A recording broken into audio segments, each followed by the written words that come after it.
کہتے ہیں ڈاکٹر صاحب یہ فتح مکہ اسی دن ہو گیا تھا جب حضور علیہ الصلوۃ والسلام کو پہلی وحی آتی ہے، اور اس کے بعد آقا علیہ الصلوۃ والسلام وہ فاران کی چوٹیوں پہ کھڑے ہو کے جب لوگوں کو بلاتے ہیں اپنی قوم کو، اور قوم کو بلا کے یہ کہتے ہیں کہ اگر میں تمہیں کہوں کہ اس پہاڑ کی چوٹی سے دوسری سائڈ پہ ایک لشکر آ رہا ہے تو تم لوگ مان لو گے؟ تو سب نے بیک زبان کہا تھا کہ آپ سچے، آپ کی زبان سے کبھی جھوٹ نہیں نکلا، ہم مان لیں گے۔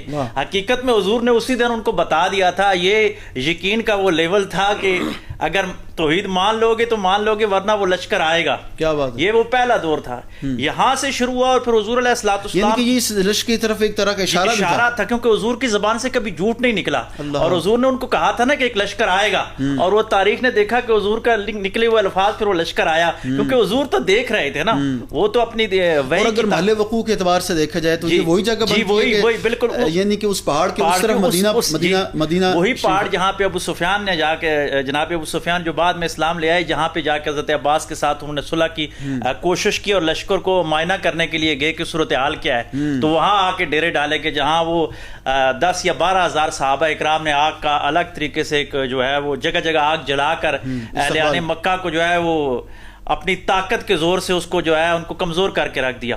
تو وہی پہاڑی ہے، اور وہاں سے حضور نے فرمایا تھا کہ میں تمہیں خبر دے رہا ہوں۔ تو یہاں سے دائی کے لیے ڈاکٹر صاحب ایک صفت نکلتی ہے کہ جو حق کے راہ کے مسافر ہوتے ہیں ان کو روز ازل سے یقین ہوتا ہے اپنی منزل کا۔ حضور علیہ الصلوۃ والسلام کی سیرت کا بنیادی اصول جو ہے اسلام کا کہ ہمیں اپنی فتح پہ 100% یقین ہونا چاہیے، چاہے حالات کیسے ہوں۔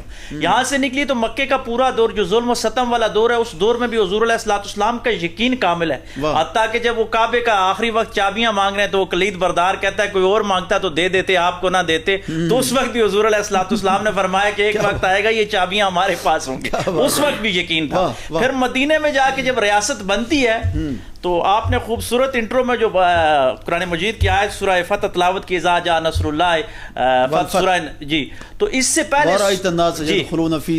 افواجا، لیکن اس سے پہلے فتح مکہ کا ایک اور قرآن میں بڑا ہے کہ وہ جو انا فتحنا لک فتحا مبینا، صلح حدیبیہ کے وقت بعض اوقات آپ کی امن کی کوششیں، آپ کی سفارتی کوششیں اور آپ کی اخلاقی کوششیں فتح کی دلیل ہوتی ہیں۔ بظاہر تو صلح حدیبیہ جو تھی مادی طور پہ بیک فٹ پہ ہو کے مسلمان کرتے تھے، لیکن قرآن کیا کہہ رہا تھا وحی کی زبانی کہ یہ فتح مبین ہے، وہ حالانکہ اس وقت بہت سارے صحابہ کرام نے کہا تھا کہ بڑی کمزور پلی ہے جس کے اوپر یہ صلح کر رہے ہیں۔ حضرت عمر رضی اللہ تعالیٰ عنہ جیسے آدمی بھی حضور علیہ الصلوۃ والسلام سے زندگی میں واحد دفعہ جہاں وہ کہتے تھے کہ میں نے ایسی زبان استعمال کی کہ میں ساری زندگی مرتے دم تک شرمندہ رہا کہ بارگاہ رسالت میں نے یہ الفاظ کیوں گئے۔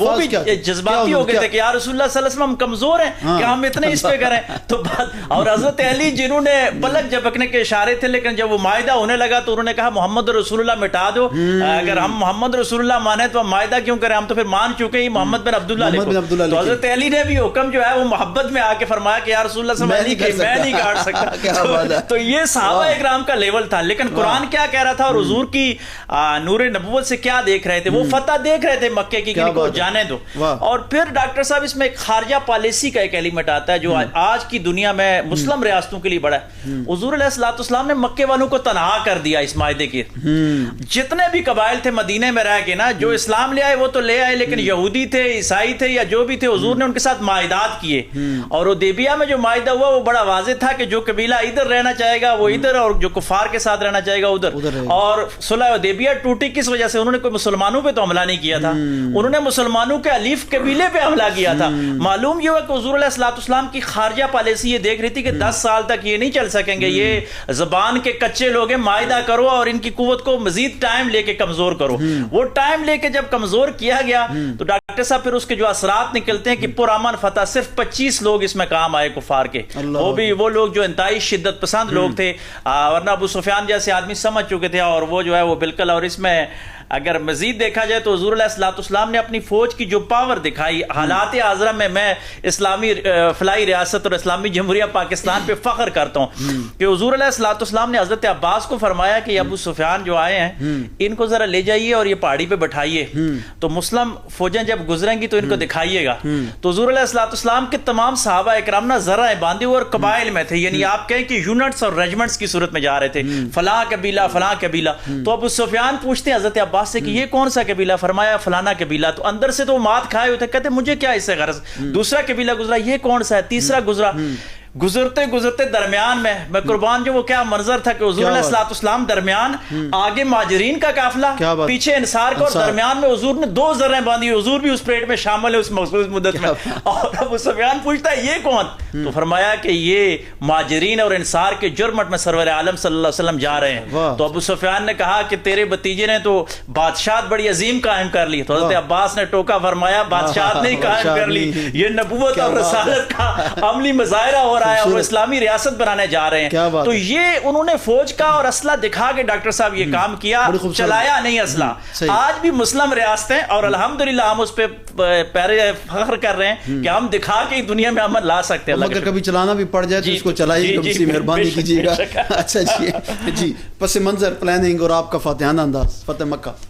بسم اللہ الرحمن الرحیم. صلی اللہ تعالی علی حبیبہ خیر الخلق محمد مبارک وسلم علیہ وقل جاء الحق وزهق الباطل ان الباطل کان سبحان اللہ کا. بہت شکریہ ڈاکٹر صاحب, آپ نے اس پروگرام میں مدعو کیا. بڑا خوبصورت موضوع آج کا آپ نے اس کا انتخاب کیا, اور بڑا خوبصورت پینل بھی آپ نے آج سیٹ کیا. اللہ کریم ہماری اس کاوش کو اپنی بارگاہ میں مقبول فرمائے. تو بڑا خوبصورت پروفیسر صاحب نے بھی اس کا پس منظر اور